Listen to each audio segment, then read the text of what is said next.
You have some experience with Beatport and sounds.com. Talk a little bit about that. Take me through your background. I grew up working in record stores. It was a little embarrassing. I always wanted to be a music executive even when I was a little kid. I don't know why. I don't know where I got that.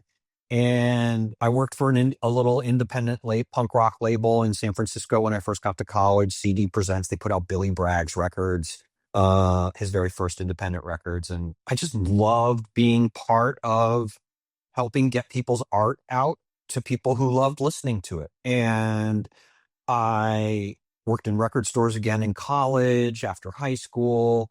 And then I went back to Chicago and I got a job in the shipping department of Trax Records, the industrial dance music label, which had already been around for several years. And within a year, I was the vice president of A&R and business development at the label. Jim Nash and Danny Fleischer, the couple who founded it, had a tremendous impact on me. They loved music so much that they lost a lot of money on a lot of records and made a little bit of money on some records. But I was lucky enough to work with KMFDM, Ministry offshoots like the Revolting Cocks, My Life with the Thrill Kill Cult. I got to sign the KLF to Wax Trax. We worked with Coil, Meat Beat Manifesto. It was a real transformative time in my life. I loved it. It set me up for success for the rest of my life. After that, I started my own house music label called Organico Records in Chicago. For those of you who don't know, house music was invented in Chicago, not in Amsterdam. And by the way, it was invented by queer Black folks. Credit is due.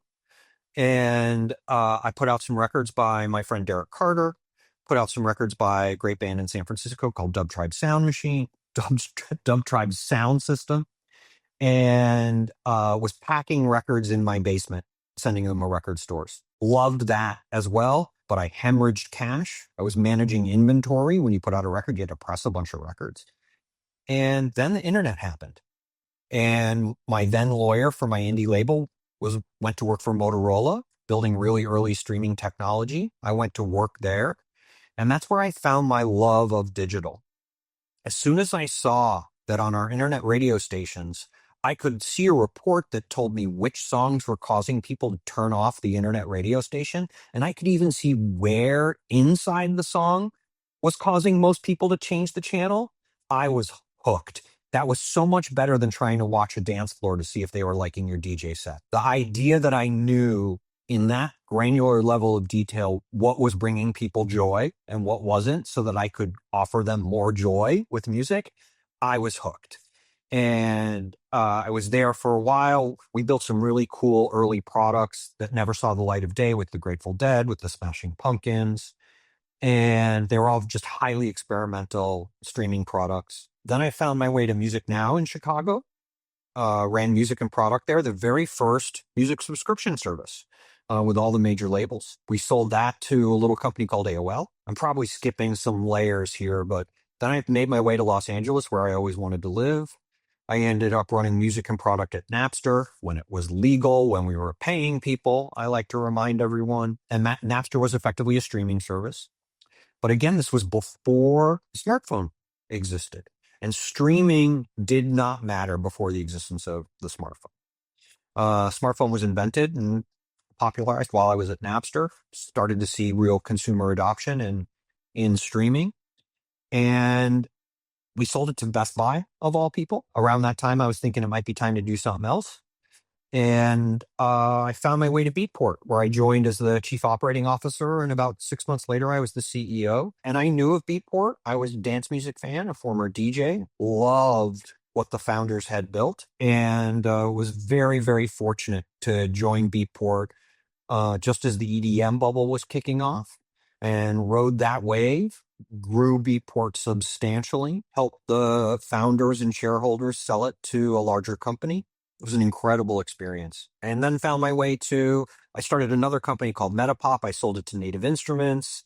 I was the chief digital officer at Native Instruments for a while. We launched sounds.com, which was meant to be a Splice competitor that I don't think exists anymore. It wasn't successful. Proof that no matter how many successes you have, you're going to have misses as well. You can't be right all the time. And then I found myself working for private equity during COVID, helping private equity companies buy music tech companies, and then found my way to musical AI 2.5, 3 years ago. But my time at Beatport was really, really special. I love dance music. I love ecstatic dancing in front of the speakers. I'm an old school raver. I'm not really a fancy nightclub guy, if you will. I'm not a bottle service guy. I'm more of a dirty warehouse kind of guy. But I don't care what music the end user likes, and I don't care where they listen to it. I care about delivering joy. And Beatport was an incredible team of 100 people who were focused on delivering joy. It was an incredible experience. Okay, I have a question for you. So you started as a drummer in a punk band. How does a punk drummer find his way to being a DJ, which they seem opposed, and then into dance music, which is even more opposed? How does that happen? The short answer is Chicago.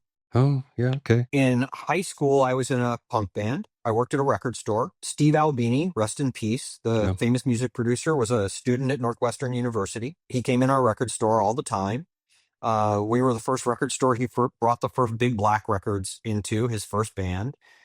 And he recorded my high school punk rock band. And we got to open for Big Black, and we opened for GBH and other really cool punk bands in Chicago. Having worked in record stores, I always loved all kinds of music. I don't love all music personally. That would mean I had no taste. Everyone should have their own taste. But so I loved early hip hop. I remember buying Grandmaster Flash, The Message at Laurie's Records on Sherman Avenue in Evanston with my allowance. I mean, I was really young. I felt a punk rock ethos with early hip hop.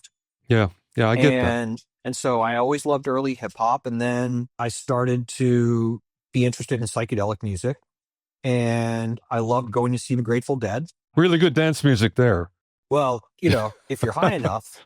And then frankly, electronic dance music, house music is also psychedelic music. Yeah. And so, I started a house music label. I was DJing clubs. I wasn't a radio DJ. I was always a dance music rave DJ. Just like my punk rock drumming, I was never great at it.